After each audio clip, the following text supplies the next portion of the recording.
Tell us a little bit about what that journey was. Really, I started playing athletics when I was 8 years old. My father passed away when I was 7. He wasn't a big sports guy. He was a musician, into art, and he didn't want us playing sports. When he passed away, my mom got us into sports, and she was always super sporty. I don't know what it was. I don't know if it was the team environment or the challenge or the competition, but there was just something that pulled me to sports. And I found a love, I would say, for football early on. It probably had to do with my dad passing away. I had a bunch of pent-up anger, and being able to hit somebody without getting in trouble felt good probably. But yeah, I played all the sports when I was growing up. Played football, basketball, soccer. I ended up stopping soccer in 6th grade because it just got too big, and I just got red cards every game.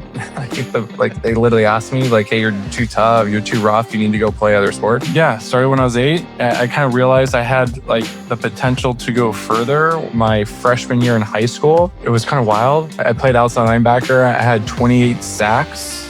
And my coach really shook me at the end of the year. He's you have no idea what you just did. You set a record for freshmen. From that moment on, I just dedicated my life to sport. Rick Elmore didn't come from a place of money. There was no investors. There was no blueprint to what he was going to build. But after the NFL and a corporate gig, he started a company with a $10,000 credit card bill. If you feel like you're behind or scattered, this conversation will show you exactly what to fix. So sit back, kick back, and relax, because this is the School of Influence. Welcome back to the School of Influence. Hey guys, I'm Devin Schubert, also known as the Man in Orange. But this show is all about you, the kingdom entrepreneurs, coaches, and speakers out there who are ready to grow your influence without compromising your clarity or your character. But today we're talking about a mistake that I see most entrepreneurs make, and they're trying to scale what they feel like is visible before they actually should. And instead, they should build the systems that begin underneath it. And that's where I've brought in my friend Rick Elmore, and he's the founder and the CEO of a business called Simply Noted, a handwritten mail automation company that's powered by proprietary robotics and software. Look, he's bootstrapped this thing from complete scratch and built it into a multi-million-dollar business with no outside funding. Now, that sounds like something that you and I are doing as well, just he's doing it at scale. Coming from the NFL, going into corporate, and knowing that he had something more he had to do. He now helps companies build sales and marketing systems that actually support growth. And toward the end of the conversation, he actually breaks down simply and practically what you and I should be able to do, how to be able to fix things first before you try and scale. And for those of you who are already scaling, he drops some of the most impactful hints and tips and strategies and processes for us to be able to implement to take our business to the next level as well. It's one of the most clearest explanations that I've ever heard on this topic. So help me welcome Rick onto the show. All right, welcome to the show, Rick. Hey, my man, so awesome to have you here on the School of Influence. Thank you so much for having me. It is such a pleasure and an honor to be here.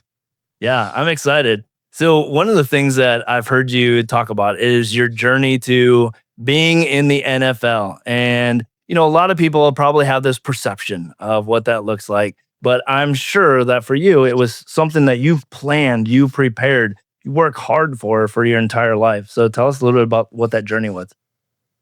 Sure. So really, I started playing athletics when I was 8 years old. My father passed away when I was 7. He wasn't a big sports guy. He was a musician, into art, and he didn't want us playing sports. But when he passed away, my mom got us into sports, and she was always super sporty. And I always appreciated, I don't know what it was. It was, I don't know if it was the team environment or the challenge or the competition, but there was just something that pulled me to sports. And I found a love, I would say, for football early on. It probably had to do with my dad passing away. I had a bunch of pent-up anger, and being able to hit somebody without getting in trouble felt good probably. But yeah, I played all the sports when I was growing up. Played football, basketball, soccer. I ended up stopping soccer in sixth grade because it just got too big, and I just got red cards every game. They literally asked me like, "Hey, you're too tough. You're too rough. You need to go play other sports." But I played. Yeah, started when I was 8. I kind of realized I had like the potential to go further. My freshman year in high school, it was kind of wild. Like I played outside linebacker. I had 28 sacks on varsity. So I played varsity as a freshman, and like I thought I was just like, oh, that's what you did at that position. And my coach like really like shook me at the end of the year. He's like, you have no idea what you just did. Like you're all state. You set a record for freshmen. Like we were in Division 11. It was a smaller school, but it was a private school. But he's like, what you did is amazing. And I was like, oh, I guess I have something here. So yeah, from that moment on, I just like dedicated my life to sports. Like I just like, hey, I can do this. Like I'm gonna go and not let anything stop me. So yeah, it was a pretty rough and long journey. You know, I can kind of dive into the details if you want, but in college, I played for 4 different coaches in 5 years. I was a 6th round draft pick out of college. So I had like a really tough 3 years. So yeah, I'm happy to kind of dive into any of those chapters. Yeah. So when you went through that, I'm guessing that this like I'm all in, and tell us how that kind of you had an NFL career, what that kind of looked like, but at the end of it, did you have like a backup plan? Did you have like, what am I going to do now? Yeah. Well, I had a lot of success in high school. I had a lot of success in college. I was all Pac-10 my junior and senior year. I led the Pac-10 back then in multiple stat categories. I was sacks and tackles for losses, which is another really big stat category for my position. And I had just had all this momentum. I was like, man, I killed in high school. I killed in college. Like, I'm going to play for 10 years in the NFL. And if I get to that second contract, that's generational wealth, right? So I was like, I got to get through the first 4 years. And oh my God, the first 3 years were insanely hard. I was cut 3 times, picked up immediately. I was on practice squad most of the time. I would walk into the facility every single day, like not knowing if I was going to be there. I was literally cut the day after having like my best performance as an athlete. I was with the San Diego Chargers. I had 2 sacks, a forced fumble, and an onside kick recovery for the San Diego Chargers. And they're like, hey, like we don't have a spot for you on the 53, but we'd love for you to be on the practice squad. I was like, are you kidding me? Like, what do I have to do to make it here? Like literally, like what do I have to do? But it was just a timing thing. And ultimately, that's what life is. Like you can be playing your best or doing your best, and it may not be the right spot for you or the right time for you. So like, that's why you got to like wake up and try every single day and just know if like you're going at it and you're not giving up and you're just trying to get a little bit better every single day. Eventually the timing's going to all line up with your effort and it's going to take off. And I think that's kind of been my testimony to like being an entrepreneur. I have no business building what I built here. A sales and marketing guy and a football player who's built a robotics engineering and an industrial automation business. But it's just comes from what I was just talking about. I just persisted through every problem. I haven't let anything keep me down. I just keep getting back up. I learn from my mistakes. I'm always hyper vigilant about like systems, processes, competitors, trends, things that are happening. So I'm pivoting and iterating nonstop. But I think most entrepreneurs out there, business owners, highly driven people probably have something very similar. They just have this anxiousness to improve, anxiousness to compete, to get better. And I feel like those fundamental skills that were taught to me as an athlete, I've just carried them like throughout my life and my career. Mm-hmm. Man, you dropped a lot right there. That was good. As you built that out and you started to transition into entrepreneurship. You didn't come from a wealthy family. You didn't have tons of money growing up. Was that hustle mentality something that shaped in you? Was the systems and processes something that was shaped in you as you did football or as a kid? Like, how did that entrepreneurship then kind of move forward? So, yeah, I would say come from very humble beginnings. I was the first person in my family to go to college. But one thing I'm very thankful for is I had very supportive and like loving parents.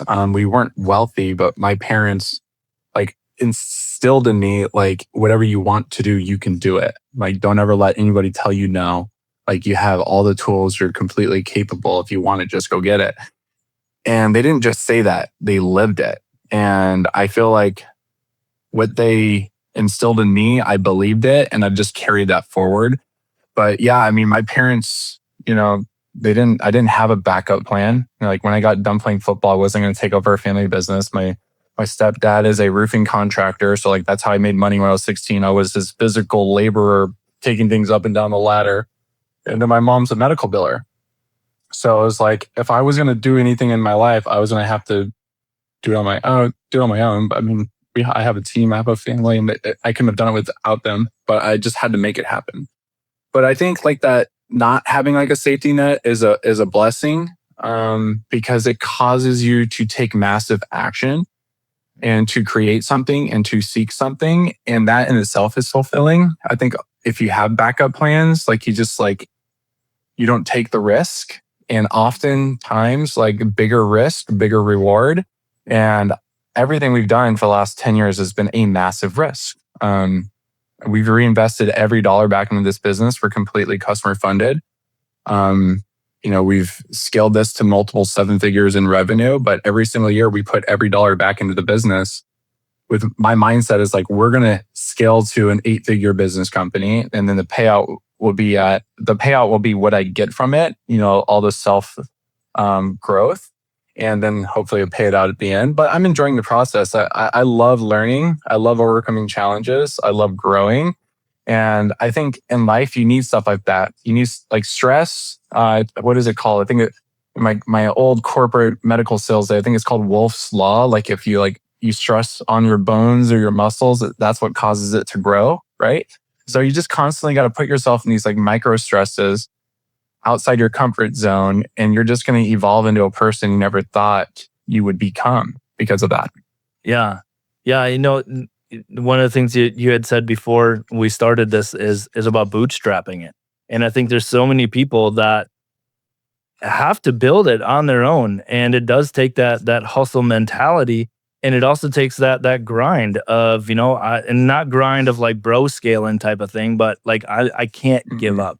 Myself being a single dad and pouring everything I have into this to be able to help people see that transformation, same type of thing.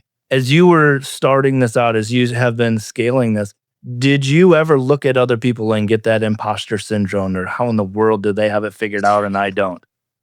I think imposter syndrome lives in all of us. We all I won't say that we don't deserve it or we're not capable of it, but maybe like we're always focused on like future version of us, so we don't feel like we're there yet. But understand like who you are today was the past version of you's imposter syndrome. So the evolution of yourself comes through working through that imposter syndrome. But how you get through that imposter syndrome is taking massive action, like you said earlier. You can't sit there and get stuck in analysis paralysis like most people do. And how do I say this? You're going to beat 90% of people out there because 90% of them won't even try. Like 90% of them will just give up. And then the 10% that who actually try, 90% of that 10% will give up after a year. So really at the end of the day, like you're focused on this whole sum of like all these things and like why it can happen and this person's better than me or whatever it is. But I think as you work through your own journey, like you're so external focused and you're thinking about everybody else, like as you go through it, you start to come back, and the successful entrepreneurs don't go external, they go internal, and they're focused on just becoming a better version of me, a better version of my business, and staying consistent and keep working through my problems and my personal things I need to grow through. And that compounding like success is what's going to elevate you to beat everybody else. Yeah, for sure. And that's, the really the core of what I do is being able to help people utilize their story. And like what I hear you saying is, you're continually writing your story and making sure that your story continues to get better and better and better each and every day. And how did you recognize that you didn't need to continue to work harder, but you needed structure, you needed process, you needed systems to be able to make it? That's a great question. Moving forward. So I think I've said this, I say all the time, you grow through what you go through. And if something's hard, there's a reason. Like there's something this hard lesson is trying to teach me. And I think a lot of people get stuck in the frustration versus like the curiosity of like, why is this hard? Like, what is causing this to be hard? What am I not fixing? What is, what system hasn't been put in place? I think a part of our journeys is the self-education and self-discovery. I've gone through I started in Chamber of Commerce, then I went to BNI, and then I went to EO, and then I went to Vistage, and I've gone through all these groups, and I've been around other founders, people who are going through similar problems, and I've tried to just ask questions and learn. Like, hey, how'd you get through this? Hey, how'd you scale here? How'd you overcome this problem? And hearing other people's stories. And this is why I love podcasts so much. You may listen to a 30-minute podcast, but there may be 2 sentences in that podcast that completely change your life. And that's what I've always been trying to do when I'm engaging other entrepreneurs or I'm listening to podcasts or I'm reading a book. I'm not thinking like that podcast, everything we're going to say is going to be everything I need to hear, but I'm trying to look for that one lesson that I can apply to what I'm going through right now to get me out of what I'm struggling with, to improve my life and to continue to grow. So I think we have to have that radar or that focus to be aware, and that awareness to always be on the lookout. Like, hey, like I need to be constantly vigilant and learning to improve, if that makes sense. Yeah. I mean, if we're not learners, we're not going to be very good leaders whatsoever, whether it be in our families, whether it be in our business. And, one of the things that I've heard you say is about being 1% better, continually be 1% better. And there's a lot of people that say things like that. What does that mean for you? What does it mean to be 1% better, whether it be the next day, the next week, continuation? Yeah, it's not linear. I'll tell you that. Like you may have horrible weeks, right? Where just like every day I got 1% worse. But it's really, if you're stuck in like days or weeks of like it not getting 1% better, there's something wrong. And that's where you got to pause. And I was just talking about this with somebody else. It's like if you're starting to feel yourself like getting, anxiety or stress or the analysis paralysis, you know what that feeling feels like. That's when you have to be self-aware to pause and step back from yourself and actually look at it. Why is Rick feeling this way? What is causing him to have the anxiety? What is he thinking about? What is he not taking action on? What problem hasn't he solved? What is he avoiding? Right? And then do a mind dump. A mind dump is a lesson I learned from another leader. It's just like so much is in her head and you're thinking about it all the time. You just got to write it all down. Right. And I always quote, I'm not a huge Dave Ramsey fan, but his book, a lesson I learned from his book, here's this little snippet, right? Like if you're in a bunch of debt, you write down all your payments, all your debts, and then you tackle that smallest debt first. And then once you're done paying off that debt, you apply that payment to the next smallest problem that just compounds and compounds and snowballs. And before you know it, like you're paying off all this debt or you're solving all these problems. So there's a little bit of like a dopamine hit too. Like when you write it down and you solve a problem, you cross it off a list, right? And that feels good and it helps you build momentum. But that's what 8-year in entrepreneur, like when I start feeling like that, I take a step back, I look at it, what is stressing me out? What's causing me to feel this way? I write it all down. I go to sleep and then I wake up the next day. I'm like, all right, let's attack this, right? And then every once in a while, if it's once a month, once a quarter, you're going to have to do that. You're just going to have to. Mm-hmm. Yeah, I have a rolling whiteboard that sits in my living room here. And every day I'm writing, especially right away when I get up. And when I wake up in the morning is my most creative time. I got so many ideas. I learned that I have to not just sit at my desk. I need to go and write down all those ideas, get them out so that I can be able to focus and get some things done. And, brain dumping with that or mind dumping with that is so important to be able to structure our day, but also to be able to structure our minds to be able to move forward. Yeah, I couldn't agree more. So what is one thing that you say over the last 8 years or as a whole that maybe you had to battle through in building out this business and, that forced you to become the leader that you needed to mature in order to be? I had to battle through this as an athlete and I felt like I had to rediscover and battle through it again was like the fear of failure. In college, I played for 4 different coaches in my 4 years of actually playing at redshirt in my freshman year. And it was like, I constantly was starting over and I felt like I was being micro judged day to day. And I was just like, hey, like they're not remembering what I did the year before because they're a new coach. I have to start over. So I just had this constant fear of like I had to be perfect and I couldn't fail. And it was probably it was right after my junior year. I had a really good year. I just kind of had a mind shift or a mind pivot is like failure isn't failing on that play. If failure isn't failing on that play, failure is failing to learn from why you failed. And that to me gave me some peace. It's like, hey, like instead of watching the film with the coach and like being upset that I didn't do that on that play, like my mind shift was like, oh, I had a bad play. I want to learn from what that play, what caused that play to be bad and improve on it and then flip it into an opportunity for it to be a positive thing. And the same thing happened. Like it probably took me 5 years to get through this in entrepreneurship because just the weight of you just feel all this massive weight. You have payroll, you have rent, right? You have your family, everybody's counting on you. And it's like, I can't fail because if I fail, I'm going to let so many people down.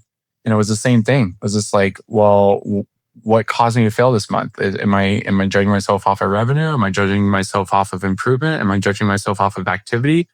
Whatever it is that was stressing me out and thinking like whatever was failure, it was just the same mind shift. It was like, well, we didn't hit revenue this month, so let's flip it. And why didn't we hit revenue? What systems were in place? Like, did our demo requests drop? Did our leads drop? Did our systems break?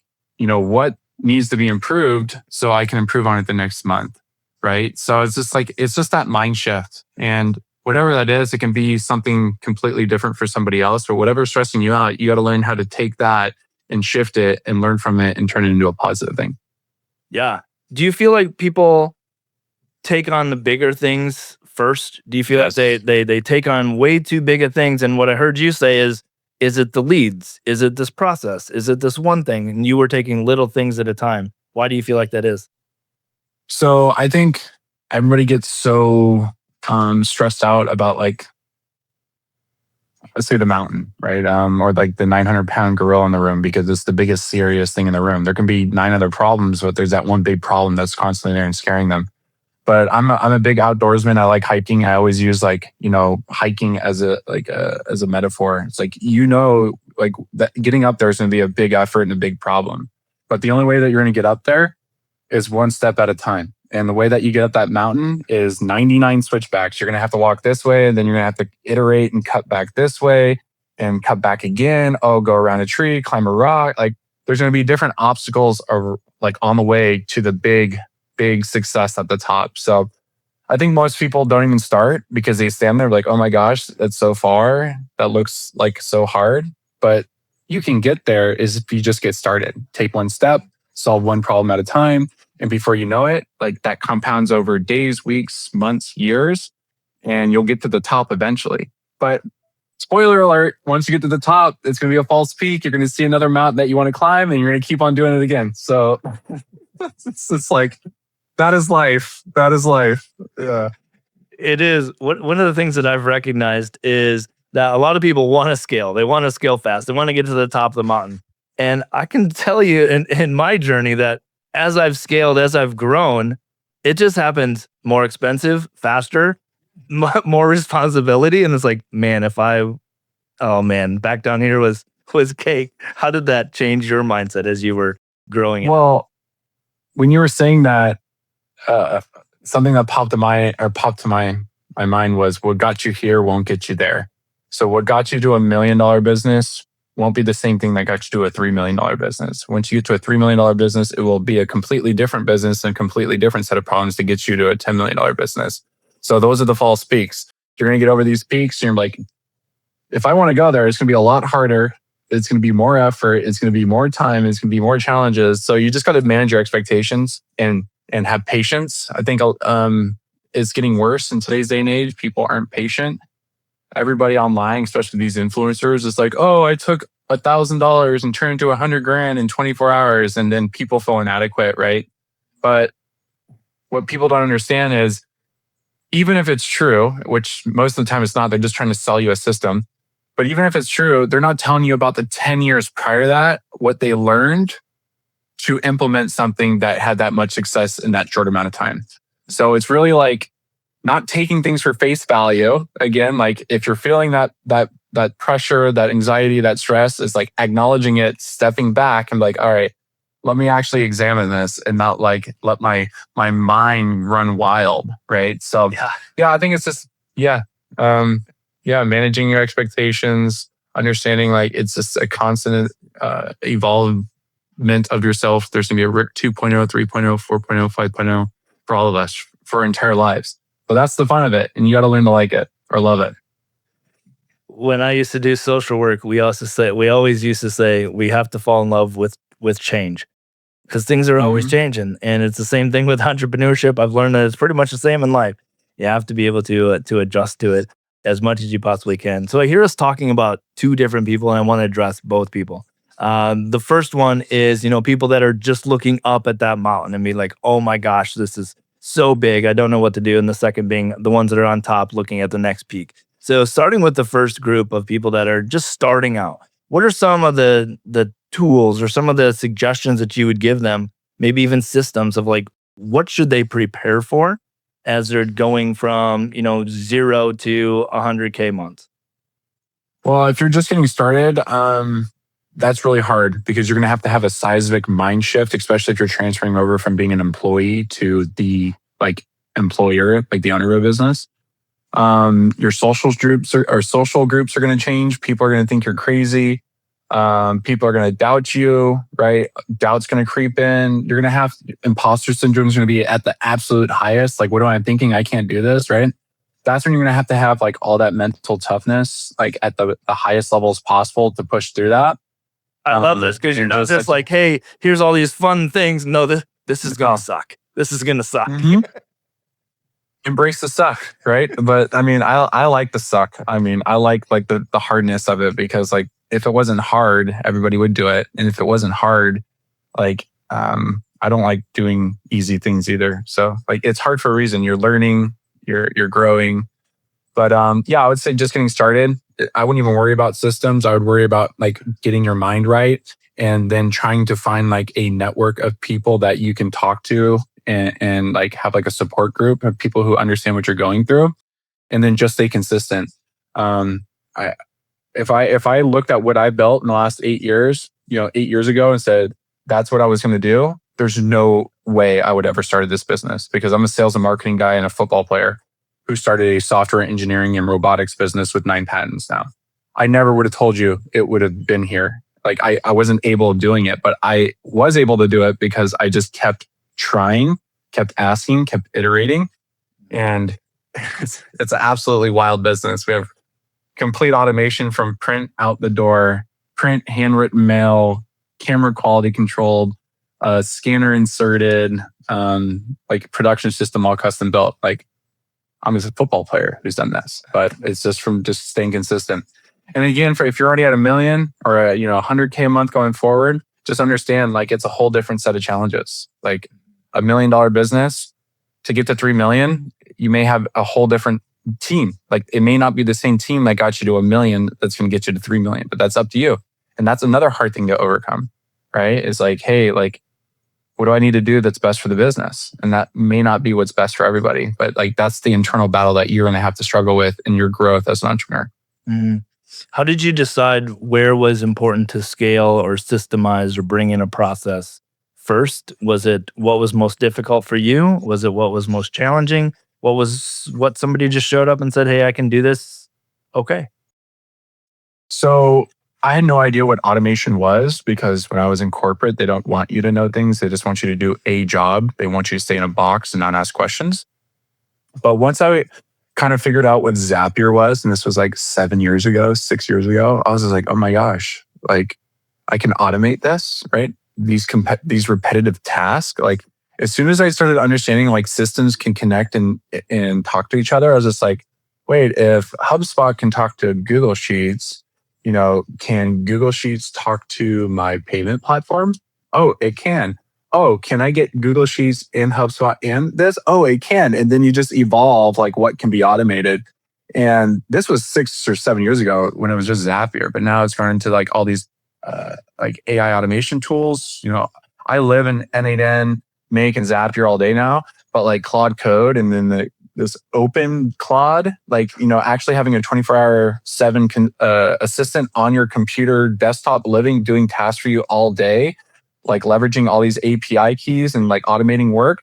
I'm telling you, like business will be automated, and like the human to human element is going to stick around like the next 20 or 30 years. But like if it's done on a computer, it's going to be automated. But every business, doesn't matter if it's like a mentor, right? That's done like through a relationship, like face to face, picking up the phone, text messaging, right? Or with your clients, that's still going to be human to human. So I would tell people, if you really want to scale, you're really going to have to learn how to build systems. There's a great book I read early in my career called The E-Myth. I'm sure you know it. It's about getting out of your business and working on your business. Like, in order for your business to scale, you got to build systems. You got to have processes. It has to run without you there. You can't be an owner operator. You have to build a business that just operates without you. So yeah, I would say really learn how to build systems, processes, use automation. And really, I'm telling you, the AI stuff, I'm in it all day. It's literally going to change the world. It already has, but it's just going to happen faster and faster. And if you don't want to be way behind. Yeah, I agree. And I see a lot of people utilizing it for, amazing things. And they're systemizing things and making it so much faster and cleaner, being able to get so much more done. And on the other end, I see a lot of people wasting a lot of time. They're not ready for it. Like, if you if you can't get clients, if you don't have consistency already, like, don't expect a computer or an AI bot to make it for you. You still have to be able to know it in order to customize it. I call like domain expertise. Like you still got to understand like logically or conceptually how things work in order to run systems. Like, I live in lead generation, sales and marketing automation every day. Like, you can build an AI agent on your desktop now that constantly is monitoring the internet, monitoring data sources, scraping that data, cleaning that data, enriching that data, and then enrolling them into all your outbound tools, your cold email, your social, retargeting people on ads. Like, you can do that, but you still have to know like how to orchestrate it. So like, I challenge people to like get a conceptual knowledge to like understand like how to prompt something. Because if you don't have that conceptual knowledge, like that AI is not going to be able to do really anything of value. Mm-hmm. Yeah. I love it. Is there one thing that you see working the best right now, as far as being able to take your business to the next level? And you can choose any category of lead generation marketing. One thing. So that's a good question. I think people still live in a digital world, so it's really important to be found, however that is. So if that's through podcasting, if that's through like SEO, if that's through outbound email, cold social, like, you got to have a really strong online presence, and you really got to draw as much attention as possible to you. Like, Alex Ramosi, I know he's like a social media influencer, but what you're doing right now is not enough. It doesn't matter if you think you're doing a lot, it's still not enough. It has to be scaled. It just has to. I'm telling you, I had this breakthrough 2 years ago. I consult sometimes on the side helping people with lead generation. And had a guy in my office, and I was like, yeah, this is what you can do. I'm consulting. I help people build all these lead generation systems. This is how we do email. This is how we do social. And he hit me with this. He's like, why don't you just scale this for yourself? Like, I had like 500 inboxes for cold email, which is a lot. And I thought that was a lot at the time. And he's like, why don't you just scale it? It's working for you. Why don't you just scale it? And I was just like, why don't I just scale it? Like, why don't I do more? Like, there's what is it? 290 million people in the US, like, and there's 30 million businesses, and I have 500 inboxes. So that day I started scaling my infrastructure, and like, I went from 500 to 12,000 inboxes, and like, now we do so much outbound cold email, we can like choke like our cold email system. But it's just like, every once in a while, like, you just got to like have those aha moments. But I think you have to be so visible online, reviews, testimonials, YouTube, all the social platforms, LinkedIn, podcasting, SEO, ads, everywhere, because you don't know where that person is and how they want to engage you, but you better be where they want you to be. And if someone's going to do real business with you and you don't have like a footprint on the internet, especially if you're doing high ticket like value items, do you think someone's going to want to give you $10,000 when they can't find you? They don't have testimonials, like they don't see you online. So I would challenge anybody. It doesn't matter if you're just starting out or if you're a $10 million business, like scale everything you're doing online, scale all your outbound, scale all your systems, and go so far outside your comfort zone, and you'll chase that to get comfortable again, right? So like, oh, this is scaring me, so I got to improve so it feels comfortable again. And when you get there, you're gonna scale again. So yeah, I would just say be everywhere online and figure out a way to drive as much traffic as possible to you. Yeah, I love it. I love it and completely agree. If you're not visible, nobody's going to be able to find you, and everybody is online these days. And if not, well, maybe they're not your ideal person anyways. So man, this has been a great conversation. I've loved every moment of it. Where can people find you? If they have follow-up things or want to learn more about what you do, what you have to offer, where can people find you? Sure. Yeah. LinkedIn's my best. I'm on there the most. So just Rick Elmore, or Simply Noted on LinkedIn.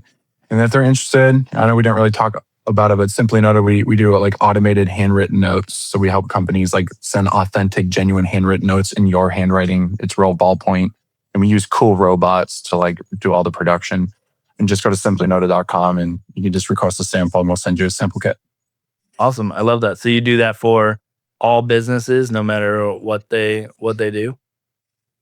Yeah, we do mostly service-based, so like relationship-driven businesses, so like nonprofit, political, home service, insurance, financial, real estate, like where the relationship still has like a edge in the sale.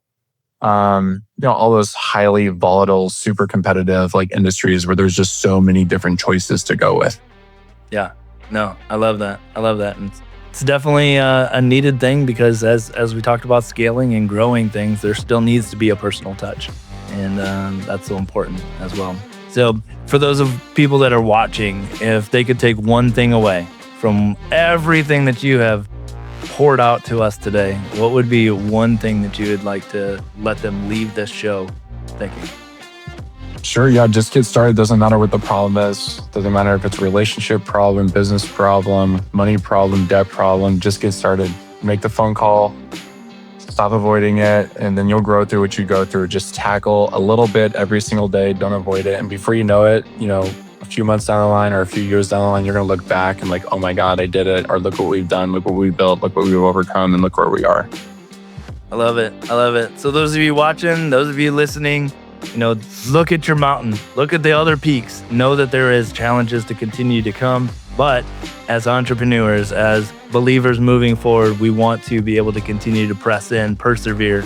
And when those challenges come, you got other people around you that can be able to help. So thank you guys for watching for today. School is dismissed, but your legacy never is left behind. So stay bold, stay focused, and go and leave that legacy right now.